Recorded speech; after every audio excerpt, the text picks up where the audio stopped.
Hi hello నమస్తే welcome to our channel. ప్రస్తుతం స్టూడియోలో మనతో పాటు ఉన్నారు సీనియర్ ఫైనాన్షియల్ అడ్వైజర్ జీవి సత్యనారాయణ గారు. నమస్కారం సత్యనారాయణ. నమస్తే. సో షేర్ మార్కెట్లో బైబ్యాక్ అనే వర్డ్ కూడా తరచుగా యూస్ చేస్తూ ఉంటాము. అసలు బైబ్యాక్ అంటే ఏంటి, ఎలా దీన్ని ఉపయోగిస్తారు, ఎందుకు ఉపయోగిస్తారు, దాంట్లో ఉన్న యూస్ఫుల్ థింగ్స్ ఏంటి? ఎప్పుడైతే మార్కెట్లు బాగా పెరగటం మొదలు పెడుతుందో కంపెనీలు బైబ్యాక్లు ఎక్కువ వస్తాయి. బై అంటే కొనటం, బ్యాక్ వెనకకు, కంపెనీ షేర్లే, కంపెనీ ప్రమోటర్లే, కంపెనీలో ఉన్నటువంటి రిజర్వుల్లోంచి మన షేర్లని, అంటే ఎవరైతే ఇన్వెస్టర్లు ఉన్నారో ప్రమోటర్స్ కాకుండా మిగిలిన వాళ్ళు ఎవరైతే ఉంటారో వాళ్ళ దగ్గర నుంచి మేము వెనకకు అంటే మళ్ళీ కొంటాము అని ఒక డేట్ ఇచ్చి ఒక రేట్ ఇచ్చి చెప్తారు. ఎప్పుడైతే బై బ్యాక్ అన్నారో, బై అంటే కొనటం, కంపెనీ వాళ్ళు కంపెనీ షేర్లని కొనుక్కునే ప్రొసీజర్ అన్నమాట ఇది. అయితే ఈ బైబ్యాక్ ఎప్పుడైతే అంటారో కంపెనీ షేర్ ప్రైస్ మార్కెట్లో పెరుగుతుంది. ఎందుకు పెరుగుతుంది అంటే కంపెనీ దృష్టిలో మార్కెట్లు పెరుగుతూ ఉన్నాయి, కానీ ఈ షేరు పెరగట్లేదు అనేది, అంటే మా దాని ప్రకారం విలువ ఉంది, వాల్యూ ఉంది, కానీ మార్కెట్లో అంత వాల్యూ ప్రైస్ లేదు అనుకొని కంపెనీ వాళ్ళు ఏం చేస్తారు, మాది ఇంతుంది విలువ, కానీ మార్కెట్లో అంతకంటే తక్కువకి ట్రేడ్ అవుతుంది కాబట్టి వాళ్ళే కొనుక్కుని ఇస్తారా? మీ దగ్గర ఉంటే మాకు ఇచ్చేయండి. బై అంటే కొనకటం, వెనకకు కంపెనీ షేర్లని. అప్పుడు ఏమవుతుంది అంటే ఆ బైబ్యాక్ ఏదైతే అన్నారో అనగానే కంపెనీలో మార్కెట్లో ఆ ప్రైస్ ఏమవుతుంది, పెరుగుతుంది. ఎప్పుడైతే పెరుగుతుందో రెండు పద్ధతులు అన్నమాట. పెరిగిన తర్వాత మార్కెట్ క్యాపిటలైజేషన్, ఏదైతే కంపెనీ యొక్క మార్కెట్ క్యాపిటలైజేషన్ ఏంటిది, మార్కెట్లో ఉన్న ధర, వాళ్ళ దగ్గర ఏదైతే quantity, total number of shares into market ధర, నెంబర్ ఆఫ్ షేర్స్, దాన్ని ఈక్విటీ క్యాపిటల్ అంటాం. మూలధనం క్యాపిటల్ ఎంత ఉంది, మార్కెట్లో ఎంత ధర ఉంది, రెండు హెచ్చవేస్తే వచ్చేది మార్కెట్ క్యాపిటలైజేషన్. ఆటోమేటిక్ ఇప్పుడు షేర్ ప్రైస్ ఎప్పుడైతే పెరుగుతుందో మార్కెట్ క్యాపిటలైజేషన్ పెరుగుతుంది, సింపుల్గా ఒకటి. ఇక రెండోది, ఈ మార్కెట్ క్యాపిటలైజేషన్ పెరగటం వలన మన షేరు, అంటే బైబ్యాక్ అన్నారు కదా, మార్కెట్లో ఆ షేర్ రేట్ పెరుగుతుంది. అంటే ఏంది, ఇన్వెస్టర్ దృష్టిలో మనం మార్కెట్లో ఏదైతే ఒక ధర ఉందో అంతకంటే కంపెనీ వాళ్ళే ఎక్కువకి కొంటున్నారు అంటే ఇంకా దాని విలువ ఇంకా ఉంది అని తెలుస్తుంది. అయితే ఇన్వెస్టర్లు ఇంట్రాడే చేసేవాళ్ళు, అంటే ఉదయం కొనుక్కొని సాయంత్రం అమ్మే వాళ్ళని ఇంట్రాడే అంటాం. ఈ ఇంట్రాడే వాళ్ళకి వరిది ఏది, ఈ బైబ్యాక్. ఎవరైతే కొనుక్కుంటారో, ఎవరైతే డిమాట్లో పెట్టుకుంటారో, ఎవరైతే ఈ బైబ్యాక్ ఒక రికార్డ్ డేట్ ఇస్తారు, అనౌన్స్మెంట్ డేటు, రికార్డ్ డేటు, మళ్ళీ బైబ్యాక్ ఓపెన్స్ క్లోజ్ డేట్ ఉంటుంది. అంటే ఏంది, అనౌన్స్మెంట్ చేసారు అంటే మేము ఈ డేట్లో ఈ రేటుకి కొంటున్నాము అని ఒక అనౌన్స్మెంట్, రికార్డ్ డేటు ఒక డేట్ ఫిక్స్ చేస్తారు.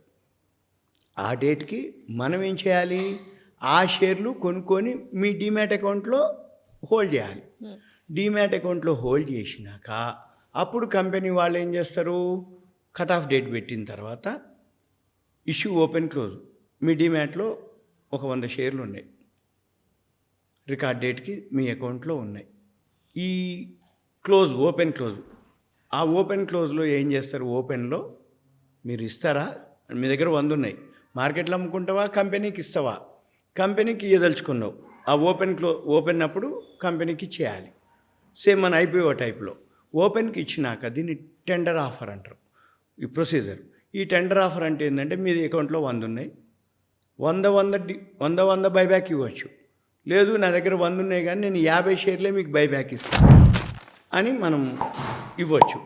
ఇప్పుడు ఓపెన్ 100 ఇచ్చేస్తే ఇక మిగిలింది, ఇప్పుడు కంపెనీ మొత్తం బైబ్యాక్ చేయదు. కంపెనీలో ఏవైతే రిజర్వ్లు ఉన్నాయో కంపెనీ వాళ్ళ ప్రకారం కొంత క్యాల్కులేషన్ ప్రకారంగా ఒక 500 కోట్లు, 1000 కోట్లు, 200 కోట్లు, 300 కోట్లు అని అంటుంది కంపెనీ. ఎప్పుడైతే అంటుందో అంత అమౌంట్కే బైబ్యాక్ చేస్తుంది. సపోజ్ కంపెనీ ఒక 500 కోట్లు బైబ్యాక్ అని అందరు చూసారు, అందరూ ఇక బైబ్యాక్ ఇచ్చారు.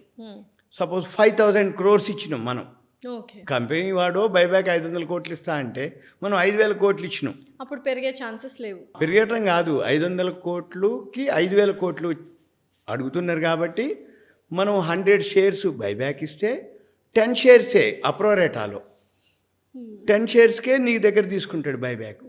మిగిలిన 90 షేర్స్ డిస్ట్రిబ్యూట్ చేసి అన్బ్లాక్ చేస్తారు. బ్లాక్ అండ్ బ్లాక్ మళ్ళీ ఇది కూడా. ఓకే. బ్లాక్ అంటే ఏంది, మనం ఇప్పుడు 100 షేర్స్ బైబ్యాక్లో ఇచ్చేసినాం కంపెనీకి. కంపెనీ ఈ డీమ్యాట్లో 100 షేర్స్ బ్లాక్ చేస్తారు. కంపెనీ వాడు ఏం చేస్తాడు, 100 ఇచ్చినావు కానీ నేను నీకు 10 షేర్లకే బైబ్యాక్ చేస్తున్నా అని 90 షేర్లు ఏం చేస్తాడు, మళ్ళీ అన్బ్లాక్ చేస్తాడు. ఈ 10 షేర్లకు పైసలు ఇచ్చేస్తాడు, మీ బ్యాంక్ అకౌంట్కి వెళ్ళిపోతాయి. ఈ 90 షేర్లు మామూలు ఫ్రీ అయిపోతాయి. అప్పుడు మనం ఏం చేయాలి, మార్కెట్లో రేటు పెరుగుతుంది. ఎందుకు పెరుగుతుంది, కంపెనీ వాడే కంపెనీ షేర్లను కొంటుండు కాబట్టి, కంపెనీ వాడు కంపెనీ షేర్లని ఎక్కువ ధర కొంటుండు కాబట్టి మార్కెట్లో ఏమనుకుంటారు అంటే, కంపెనీ వాడే కంపెనీ షేర్లు ఎక్కువ రేటు కొంటున్నప్పుడు మార్కెట్లో తక్కువ ధర దొరుకుతుంది కాబట్టి అది దాని రియల్ వాల్యూ కాబట్టి మనకు దండగలేదు అని అప్పుడు మామూలు జనాలందరూ ఈ షేర్లను కొంటారు. అప్పుడు ఏమవుతుంది, ఆ బైబ్యాక్ ప్రైస్ దాటి కూడా పోతుంది తర్వాత. ఇప్పుడు చాలా ఉన్నాయి నెంబర్ ఆఫ్. ఇక ఇది ఎక్కడ చూడాలి, చిత్తూరు గారి వెబ్సైట్కి వెళ్ళాలి. ఈ చిత్తూరు గారి వెబ్సైట్లో టైటిల్స్ ఉంటాయి. రైట్ సైడ్కి లాస్ట్లో బైబ్యాక్ టెండర్ ఆఫర్ అని ఒక వర్డ్ ఉంటుంది. దాన్ని క్లిక్ చేయాలి. క్లిక్ చేస్తే ఎప్పటికప్పుడు కంపెనీలు ఉంటూనే ఉంటాయి లిస్టు. అక్కడనే డేట్ ఉంటుంది, రేట్ ఉంటుంది, ఎంత కరెంటు మార్కెట్లో ఎంత ప్రైస్ ఉందో ఉంటుంది, ఎన్ని కోట్లకి కంపెనీ వాళ్ళు బైబ్యాక్ చేస్తారో డీటెయిల్స్ ఉంటాయి. మన పని ఏంటిది, ఆ డీటెయిల్స్ అన్ని చెక్ చేసుకొని ఆ డీటెయిల్స్ చూసుకొని మళ్ళీ మనము బైబ్యాక్ అయిన తర్వాత పడే అవకాశాలు ఉన్నాయా, బైబ్యాక్ అని ఇష్యూ అయిపోయినాక అది న్యూట్రల్గా ఉంటుందా, అప్ అవుతుందా, ఇంకా వాల్యూ ఉంటుందా అనేది మనం చూడాలి. దానికి ఏం చూడాలంటే ప్రాఫిట్ అండ్ లాస్ బ్యాలెన్స్ షీట్కి వెళ్ళాలి. స్క్రీనర్లోకి వెళ్తే profit and loss balance sheet దొరుకుతుంది. ప్రాఫిట్ అండ్ లాస్ బ్యాలెన్స్ షీట్లో ఆ కంపెనీ వాల్యూ లేకుండానే కొంచెం బైబ్యాక్ అని చెప్పి పెంచుకొని వాళ్ళు అమ్ముకుంటుర్రా లేదా చూడాలి, చెక్ చేసుకోవాలి. వాల్యూ ఉంది, ప్రమోటర్ స్టేక్ ఉంది, బైబ్యాక్ అనేది కొంచెం ప్రాఫిట్ తో కూడిన మంచి ప్రాఫిట్ దాంట్లో క్వశ్చనే లేదు. చెక్ చేసుకోవాలి. రైట్ చెక్ చేసుకోవాలి, లిస్ట్ చూసుకోవాలి, వాల్యూ చూసుకోవాలి. ఒకవేళ బైబ్యాక్లో నీ దగ్గర 100 ఉంటే 100 కొనకపోయినా మిగిలిన 10 20 కొన్నా మిగిలిన బ్యాలెన్స్ నువ్వు మార్కెట్లో మళ్ళీ పెరిగినప్పుడు అమ్మేసుకోవచ్చు, ఎగ్జిట్ అవ్వచ్చు. బైబ్యాక్ అనేది మంచి కంటెంట్, మంచి కాన్సెప్ట్, మంచి పైసలు వస్తాయి, సేఫ్గా వస్తాయి.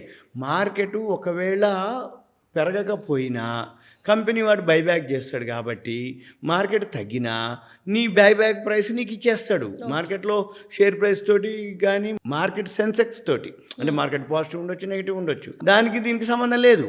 నీ షేరు నీది వాల్యూ ఉందా లేదా అనేది. మీకు ఎవరికైతే డౌట్ ఉందో కొన్ని ఇప్పుడు చూసి తెలుసుకుంటే 24, ఇప్పుడు మనం 23, 22, 21, 20 అట్లా ఒక 20-25 ఇయర్స్ ఓల్డ్ డేటా ఉంటుంది ఇక్కడనే.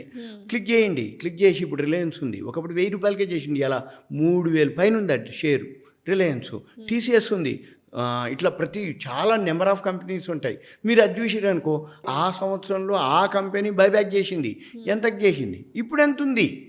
బైబ్యాక్ అంటే చాలా రెట్లు ఎక్కువ ఉంటాయి, మనం చూడొచ్చు. ఇది సింపుల్గా బైబ్యాక్ యొక్క కంటెంట్, కాన్సెప్ట్ సింపుల్గా మనం చిత్తూరు గారికి వెళ్ళి చూసుకోవచ్చు. Okay, thank you so much. Thank you.